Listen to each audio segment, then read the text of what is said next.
Hello बच्चों, the commerce सबके online platform पर मैं शिवम तिवारी आप सभी का हार्दिक स्वागत है, अभिनंदन करता हूं। हम लोग बात कर रहे थे अपना कंपनीज अकाउंट में एक लेक्चर चला था जिसका नाम क्या था, डिबेंचर। तो डिबेंचर में आज का जो पिछला टॉपिक रहा है हम लोग का, वो सब क्या रहा है, इशू ऑफ डिबेंचर था, कोलेटरल सिक्योरिटी था, इन सभी की हम लोग बातें कर चुके हैं। आज जो बातें होंगी हमारी, उसमें नया टॉपिक रहेगा जिसका नाम है रिडेम्पशन ऑफ डिबेंचर। ठीक है, तो सबसे पहले हम लोग जानेंगे रिडेम्पशन ऑफ डिबेंचर होता क्या है। ठीक है, और जिन बच्चों को स्क्रीनशॉट लेना हो वो अपना स्क्रीनशॉट ले सकते हैं। ठीक है, अपना नोट्स कवर करें, नोट्स कवर करे रहेंगे, आपके पास पेपर में मटेरियल रहेंगे। ठीक है, चलिए आइए देखते हैं। देखिए, मीनिंग में हम लोग बात करेंगे डिबेंचर और लाइबिलिटीज। सबको पता है भैया डिबेंचर लाइबिलिटीज है। आपको मीनिंग डिफिनीशन क्लियर करते समय सबसे पहले बताया गया ये क्या, आपका एक एक्नॉलेजमेंट या सर्टिफिकेट है जो इस बात को क्लेरिफाई करता है कि कंपनी ने पर्टिकुलर पर्सन से या डिबेंचर होल्डर से इतने अमाउंट का लोन ले रखा है। फिर the repayment of debenture is called the redemption, है ना। जब आप डिबेंचर लेते हो तो उसमें टर्म्स होता है इशू का। मैंने पढ़ाया था आपको, नॉर्मल टर्म में 10 साल का, इंफ्रा के केस में 30 साल के डिबेंचर आप मैक्सिमम इशू कर सकते हो। ध्यान रखोगे, the repayment of debenture is made by company in accordance with the terms of issue. तो ध्यान रखोगे इसमें कुछ टर्म कंडीशन होती है इशू से रिलेटेड, है ना, जो कहां बताई जाती है, प्रोस्पेक्टस में। तो ध्यान रखो उस प्रोस्पेक्टर में जब टर्म्स एंड कंडीशन कंप्लीट हो जाती है तो आप इसका पेमेंट रिफंड कर देते हो, वापस कर देते हो उन लोगों को जिनसे आपने ये अमाउंट को लोन के रूप में ले रखा है। और इसी पूरे प्रोसेस का नाम क्या होता है, इसी पूरे प्रोसेस का नाम है रिडम्पशन ऑफ डिबेंचर, है ना। जिन जिन लोगों से आपने पैसा लिया, बदले में उनको आपने डिबेंचर सर्टिफिकेट प्रोवाइड किया, जब आप उनका पैसा रिफंड करते हो और उसी प्रोसेस को नाम देते हो रिडम्पशन ऑफ डिबेंचर। ठीक है, आइए देखिए अकाउंटिंग ट्रीटमेंट जो है रिडेम्पशन ऑफ डिबेंचर पर अगर नॉर्मली है तो क्या एंट्री पास करोगे आप, debenture account debit to debenture holder, debenture holder to bank, ये आपका अकाउंटिंग ट्रीटमेंट रहेगा। आराम से आप इसको नोट कर सकते हैं। ठीक है, सभी लोग यहां तक नोट कर रहे हैं।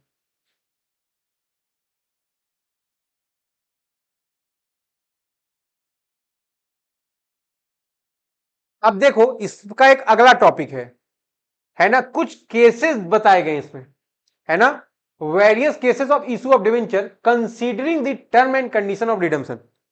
जहां पर देखो रिडेम्पशन की बात करते हैं, जहां पर आप बात किसकी करते हो, रिडेम्पशन के समय या रिडेम्पशन को काउंट करते समय ही आप इशू से रिलेटेड करते हो। ठीक है, तो ये सारे कंडीशन है।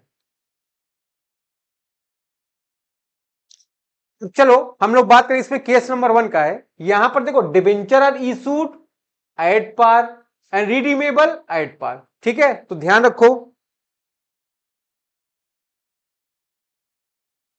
देखो अगर डिबेंचर इशूड है एट पार पर कोई दिक्कत नहीं है। ध्यान रखोगे bank account debit to debenture application तो होता था। अब जब एक साथ आपको पैसा मिलेगा तो एप्लीकेशन और अलॉटमेंट को एक साथ आप लिख दोगे, फिर इसी को उठा के तुरंत क्रेडिट करो, 2% डिबेंचर यहां पर आप लिख दोगे, ये हमारी इशू की एंट्री हो जाएगी।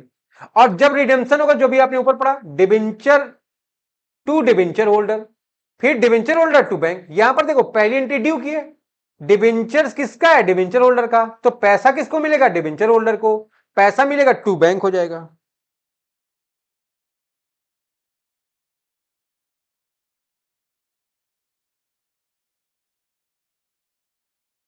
आगे बढ़ो, दूसरे केस में आ जाए, स्क्रीनशॉट लेते रहेंगे आप लोग।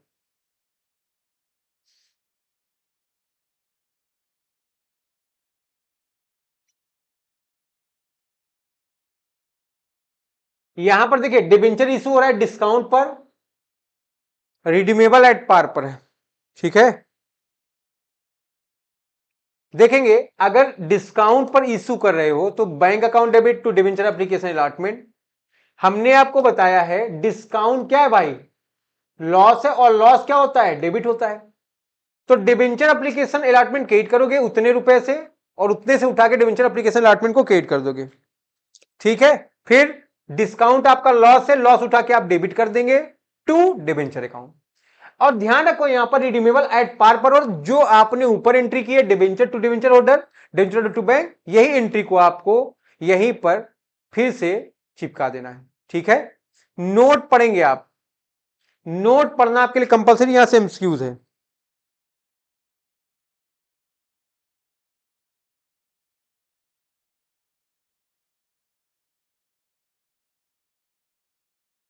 देखो डिबेंचर, ये sorry, discount on issue of debenture is a capital loss.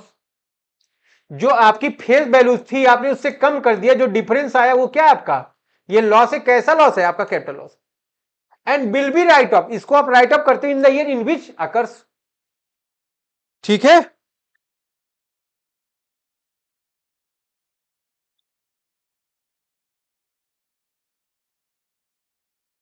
फिर जहां पर ये फर्स्ट लिखा है इसको सही कर लेना, फर्स्ट है ये, फर्स्ट फ्रॉम सिक्योरिटी प्रीमियम।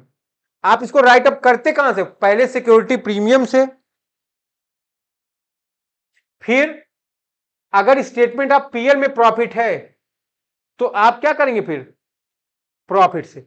ठीक है, यहां तक अगर आपको कोई समस्या बताओ, तो पहली प्रायोरिटी प्रीमियम की और second priority statement of PL की होती है। अब राइट ऑफ कर रहे हो, जो आप उठा के डेबिट किए तो उसको आप क्या कर देंगे, क्रेडिट कर देंगे। ठीक है, फिर केस नंबर 3 पर आ जाना है हम लोग को। केस नंबर 3 पहले आप लोग लिख लें, फिर मैं बता रहा हूं।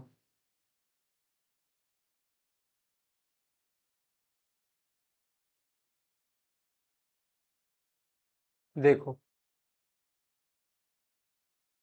यहां पर डिबेंचर प्रीमियम पर इशू है और रिडीमेबल एट पार पर है। अगर प्रीमियम पर इशू करोगे तो bank account debit, debenture application allotment. ठीक है, ध्यान रखो यहां 105 में इशू करें, 100 रुपए में रिडेम्पशन है, 100 का डिबेंचर 105 में इशू हो रहा है। ठीक है, ध्यान रखिए जितना पैसा क्रेडिट है उठा के डेबिट कर दिए, तो प्रीमियम कितना मिला 5 का, डिबेंचर कितने गए 100 के। ठीक है, ऐसे आपको समझने में आसानी रहेगी, ध्यान रखोगे। फिर वापस करो, जो एंट्री ऊपर हुई वो एंट्री नीचे कर देंगे, debenture to debenture holder, debenture holder to bank. ठीक है, यहां तक अगर किसी को कोई डाउट हो वो अपना क्लियर कर लेगा। फिर अब ध्यान रखो यहां पर क्रेडिट बैलेंस क्या कहलाता है, सिक्योरिटी प्रीमियम रिजर्व का कैपिटल प्रॉफिट। आप इसको शो कहां करते हो, इक्विटी एंड लायबिलिटी के सब हेड में, रिजर्व और सरप्लस के कॉलम में। ठीक है, तो इसको आपको ध्यान रखना है। इसके बाद हम लोग आ जाएंगे अपने चौथे केस में। ठीक है, चलिए तो हम लोग बात करते हैं चौथे केस में। एक बार आप लोग स्क्रीनशॉट खींच लो।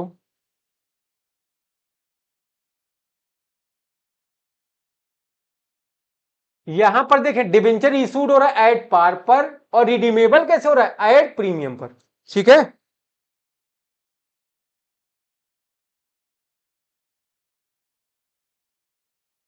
आइए इशू में क्या एंट्री होगी जानते हैं हम लोग। पहला एंट्री तो आपका bank to debenture application allotment. ठीक है, यहां पर देखो 100 का डिबेंचर था, जो 100 क्रेडिट है उठा के डेबिट करो। जब 100 पर आप 5 रुपए 105 दे रहे हो तो 5 का क्या हो गया भाई, 5 का हो गया लॉस। डिबेंचर कितने के 100, प्रीमियम कितना पे कर रहे हो 5। ठीक है, तो नोट कर लो।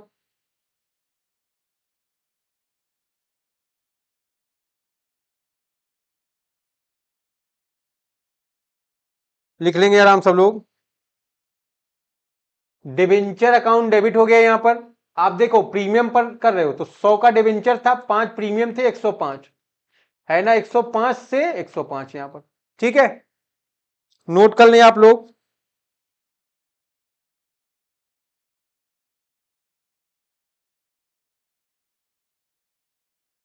आइए आगे बात करते हैं हम लोग। पांचवा केस ध्यान रखोगे आप, यहां पर डिबेंचर को इशूड किया गया डिस्काउंट पर और रिडीमेबल एट प्रीमियम पर। आइए तो यहां 95 होगा bank to debenture application allotment पर।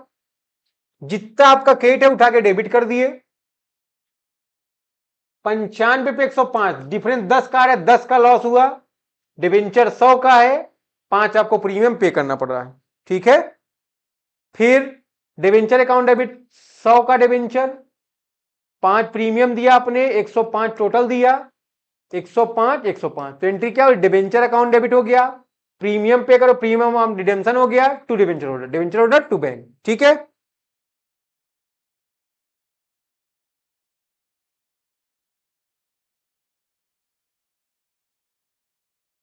आइए लास्ट केस में आ गए हम लोग 6 में।